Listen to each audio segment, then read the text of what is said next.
My engine was damaged. My oil pressure went to zero. Temperature went to maximum. All of the coolant came out right across my windshield. So I knew there was only one choice.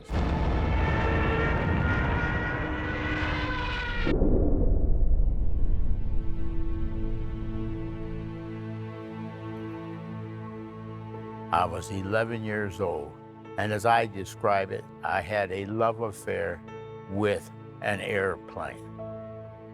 What caused it, I have no idea. One day I just wound up loving airplanes. It was almost as if I was born to fly, really. Harold Brown had one dream, to be a military pilot.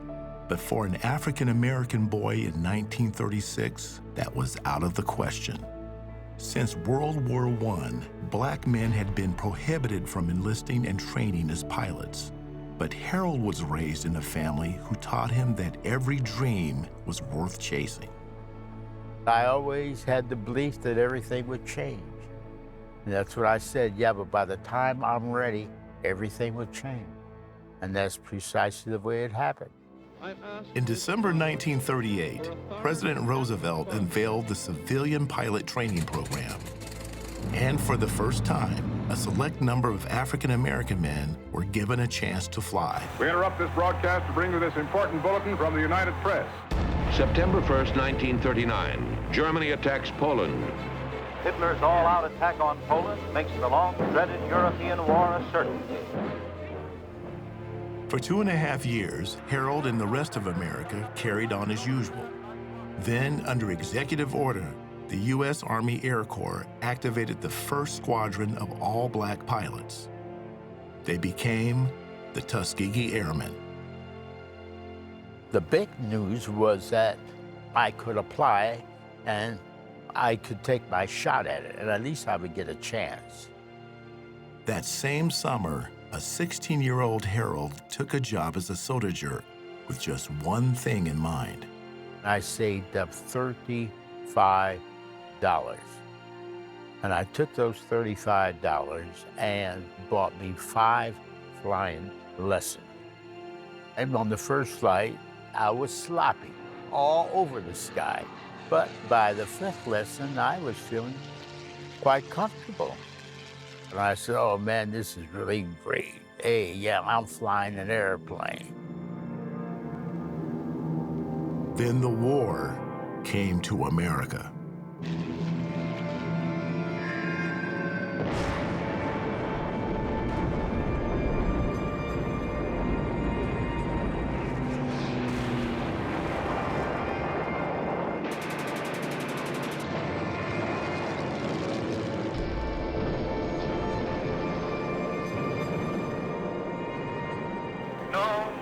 How long it may take us to overcome this premeditated invasion, the American people in their righteous might will win through to absolute victory. America declared war on Japan and joined the Allied powers in Europe. And when Harold graduated from high school in June 1942, he took the Tuskegee Flight School entrance exam and passed. I was selected, I'm in. That was my dream. I was gonna become a pilot. Crash? No, I'm not gonna crash.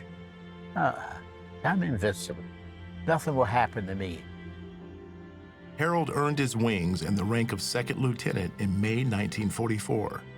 He was shipped to Ramatelli, Italy, where he joined other Tuskegee Airmen of the 332nd Fighter Group, a segregated all-black unit known only by the red rudder on their P-51 Mustangs. The bomber boys never heard of it. All of a sudden, they knew that a new fighter group had come in, and they had red tails. And they said, who are these red-tailed guys? But it was their performance in the air that stood out the most. We had the best record in terms of losing bombers to enemy aircraft of any other fighter group in the 15th Air Force. All of a sudden, they said, boy, these are the greatest guys in the world, not knowing who who was flying those airplanes. They started calling us the Red Tail Angels. Then they start requesting us. Who's our escort today? Is it the Red Tails? No, it's not the Red. What? It's not the Red Tails? They wanted the Red Tails. On March 14th, 1945, Harold and 19 other Red Tails took off from Linz, Austria on a strafing mission. If you see something, shoot it up. And we looked and we said, look what we got. Locomotives all up and down, the steam coming from them, just like throwing a fox in a briar patch. And we had one heck of a day. It was Harold's 30th and last mission of the war. That day, as he targeted one remaining train, he flew a little too close. I got that locomotive lit up like just like a Christmas tree. And just as I pulled up to pass over the locomotive, that's when it blows. I was caught in some of the explosion, so I pulled the aircraft up, rolled it over. I jettisoned the canopy, pulled the chute, and the guys were circling me to make sure that I was okay. Then they head for home. I landed in that snow. I have never been so lonely in my life. 20 years old, up in Germany, looking like this. And I said, what has happened to me? Moments later, Harold surrendered to 2 civilian policemen who escorted him to the very town he and his squadron had just attacked. I got a mob in front of me. They're upset. They're angry. Invincibility, it doesn't exist. They had one thing on their mind, and they were going to kill me. And that was when this one constable stepped in front of me, put a round in his rifle, and kept him from killing me. I thought it was nothing less than America. The constable pulled Harold into a pub and barricaded the doors. The next day, he was put on a POW train to Nuremberg. Not long into the ride, Harold heard a familiar sound, the roaring engines of P-51s. We said, our guys, oh boy, then we realized, my God, they're going to strafe the train. Hearing those 650 calibers going off, tearing that train apart, you're hollering and screaming, there's no place to run. You could hear the engines speeding up, the guys trying to get to a tunnel. And I'm sitting there, come on, keep it going, get to that tunnel. The train reached the tunnel safely and traveled on to Nuremberg. But with the steady advancement of Allied troops, the city was soon evacuated, and Harold was sent to a stalag in Moosburg.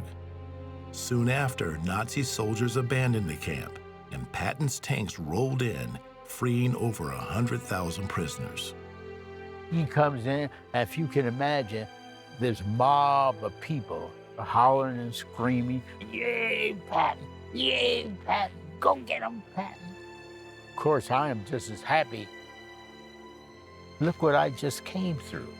You realize that somebody had to be looking out for you. Somebody had to be taking care of you. And there's only somebody in the world who I know is capable of doing that. God. I don't know how else it could have happened.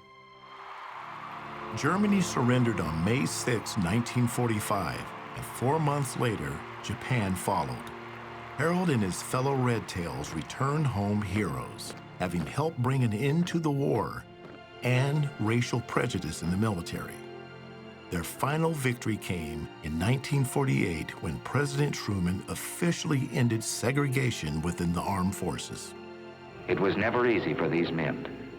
They were pioneers, and no pioneer has it easy. They fought lies, they fought heartbreak, and they won.